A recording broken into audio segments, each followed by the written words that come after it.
Good morning, DP. 1 year after the United States doubled its territory with the Louisiana Purchase, the Lewis and Clark expedition leaves St. Louis, Missouri on a mission to explore northwest from the Mississippi River to the Pacific Ocean. Even before the U.S. government concluded purchase negotiations with France, President Thomas Jefferson commissioned his private secretary Meriwether Lewis and officer William Clark to lead an expedition into what is now the U.S. Northwest. On May 14th, the Corps of Discovery, featuring approximately 45 men, left St. Louis for the American frontier. Now over to your campus news. Hey, Chargers. Do you want to hear a joke? No? All right. It's DP News. And it starts now.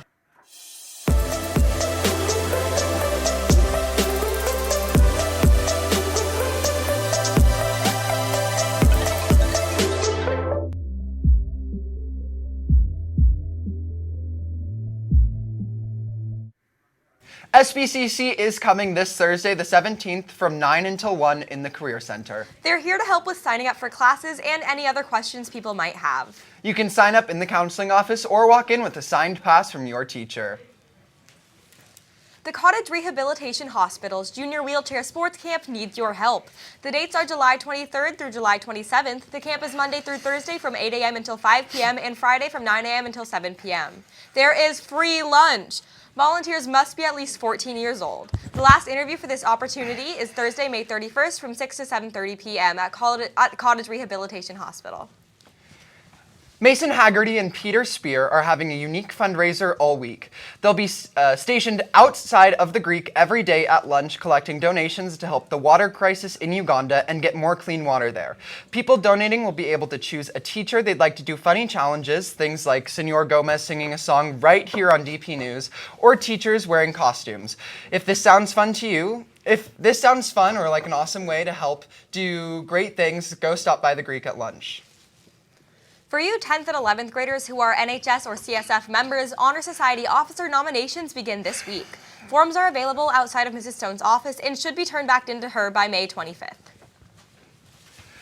Hey there, seniors. If you're going to SBCC next year, you should probably sign up. Seniors should have applied, assessed, and attended orientation at SBCC or completed online orientation. SBCC will be on campus May 21st and 22nd, and seniors who have completed orientation will be set up for meetings with them. Now let's go see what cool things Alice Freer can do in another We Are DP.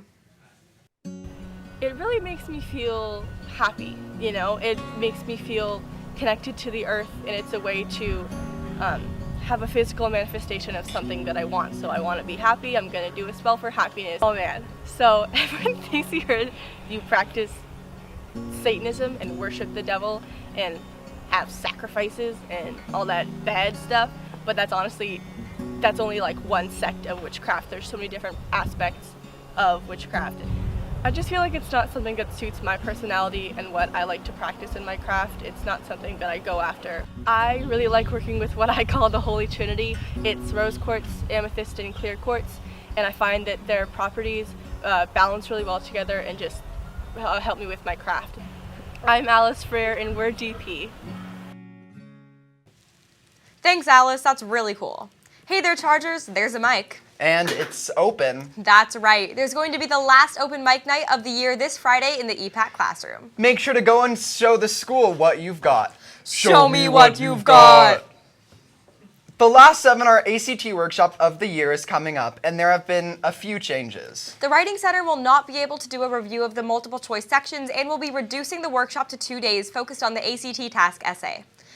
These 2 days will be led by our UCSB partners and will include a basic overview of the task, examination of sample essays and scores, strategies for time management, and do's and don'ts for the essay, along with the option for doing a practice essay and getting individualized feedback from the presenters. The workshop will be held May 23rd and 24th during seminar in the library computer lab.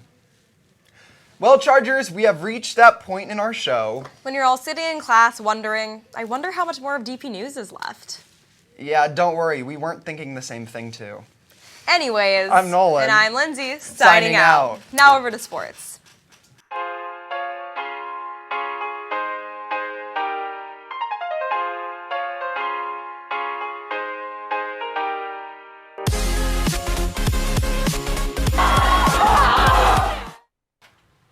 Hey Clark, do you know what's going on in sports? Not really, but it's 10:18 here on the West Coast and there's no time like the present to learn, so without any further ado, let's get the show on the road. We need to preface our track update with an apology. Recently, we reported that track season had come to an end and we were wrong. A handful of track and field team members competed this weekend at the CIF prelims, and a few have even advanced to the next round on Saturday, May 19th for the CIF Southern Section Division II Championships in Torrance. Josie Morelos will continue on with the 9th place overall in high jump, and Joseph Perlman is continuing on the 9th place overall and a strong fight to finish his run. John Esteban will also continue on with a 6th place overall and a PR of 52.10 in the shot put. Nathaniel Getchatu also PR'd in the 1600 and competed in the high jump, but he will not continue on in either event. Sasha Ryan, a freshman, had a good first experience at CIF in the high jump, but will now continue on. Dos Pueblos swimmers competed this past weekend in the CIF prelims and finals. Ryan Neutral got 29th in 200 IM. Andrea Bish got 27th in the 500 free, and Daniela Kasselberg placed in the 200 free. And the girls 4x100 relay team was the first alternate for the CIF finals. Boys volleyball's Parker Crossland was named the Channel League Offensive Most Valuable Player for the 2018 season. Crossland played mostly as setter and helped lead the Chargers to a 7-1 league record and a league championship. 4 other Chargers were named to the All-League First Team, and an additional 2 were given Second Team honors. Karan Malhotra, Owen Katz, Daniel Willett, Dax Galvin got First Team nods, and both Max Raphael and Sam Chase made the Second Team. In its first ever title victory, Dos Pueblos girls lacrosse won the U.S. Lacrosse Division II Championship on Friday by defeating Thousand Oaks in a tight 10-6 road win. While the Chargers led 7-1 at the break, a second-half scoring run by the Lancers forced a close finish. With the defensive efforts of Kaylee Johnson, Vivian Lee, and Katie Wilcox, the Chargers were able to hang on and win. As they say, defense win championship, but you still gotta score to win games. And Elena Herrickson and Tara Van Horen both had a team-high 3 goals on the evening, and Van Horen also passed the 50-goal mark on the year. The girls collected their fair share of hardware this season with a 15-5 record, an SB City Championship, a second-place finish in league, and a first place in the USL Division II. We will have an interview with a couple of members on the show later on. Baseball awaits their first-round matchup in CIF Division I playoffs set to start this Friday. Softball is also waiting the news on whether or not they snuck into the Division IV playoffs after a third-place finish in Channel League. And boys golf is at CIF as we speak. That's a wrap on today's show. Thanks for tuning in, and we'll see you in 24 hours. But until then, stay classy, DP.